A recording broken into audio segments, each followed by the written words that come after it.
పిచ్చోడా,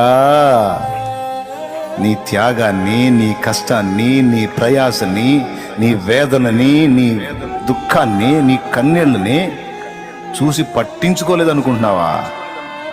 మొత్తం గమనిస్తూనే ఉన్నాడు ఆయన. నీ ప్రేమలోని ఆ పరిపూర్ణత ఏ పాటితో కనిపెడుతున్నాడు, ఏమీ పట్టించుకోనట్టు.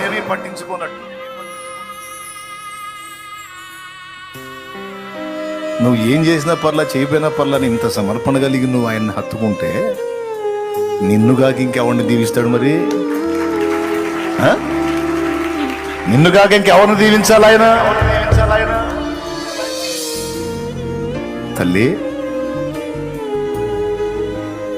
ఇంత సమర్పణ కలిగి ఆయన కోసం పరిగెత్తుతున్నావే, త్యాగం చేశావే, బాధలు పడుతున్నావే, నానా బాధలు